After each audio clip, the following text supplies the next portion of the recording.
Kumtor kendine байланыштуу açılgan kılmış işinde hiç kандай siyasi kogunduk yok. Hiç kандай жердешчилик же болбосо ал жерде бирөөнү бирөө bir когундуктоо маселеси каралган эмес. Себеби дегенде биз кимдин ошол окуяга тиешеси болсо баарыны жазага тартууга, баарыны кыргыз элинин алдындагы өздөрүнүн кылган кылмышына жараша жазага тарттырууга биз милдеттүүбүз. Biz ошо милдетибизди аткарып атабыз. Ал жерде көптөгөн мурдагы премьер-министрлери бар, спикерлери бар, депутаттар бар, мамлекеттик чоң кызмат иштегендери бар.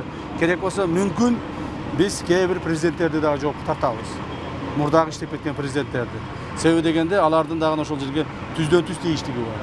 Ошол Кумтөр кенини акыркы 25 жылдан бери талап тоноп, ошонун тегерегинде интригаларды уюштурушуп, ошонун тегерегинде ошол биздин мамлекеттик чиновниктер марионетка болуп калгандыгын элибиз журтубуз баары көрдү. Эми мындан ары андай болбойт.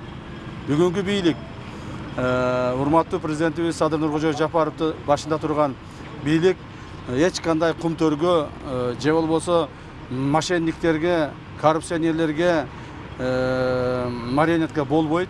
Жана биз алардын жазасын колуна беребиз. Кармалгандардын жакындары чыгып атпайбы митингге чыккорго? Эми кармалгандардын жакындары ар дайым эле чыгып келген. Мына мен кармалганда дагы, мен камалганда деле менин жакындарым чыккан.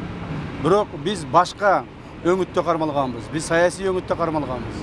Ал эми азыркы кармалгандар булар коррупциялык өңүттө, мамлекеттин байлыгын талап тоноодо кармалып отурушат. Ошондуктан мен ошол кармалгандардын жакындарына да кайрылып айтып кетер элем.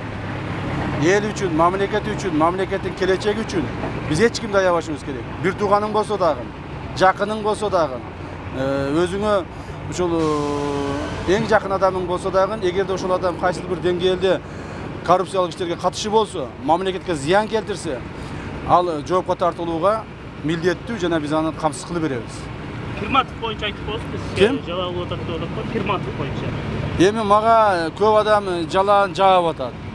Көбү айтып атат, ушул акча сураптыр деп атат. Дагы башка нерселерди айтып атышат. Мен Кудайга шүгүр Алла Тааланын алдында акмын, эли журтумдун алдында, мамлекеттин алдында акмын. Ар бир кылган ишим, ар бир күнүм мамлекет үчүн арналат.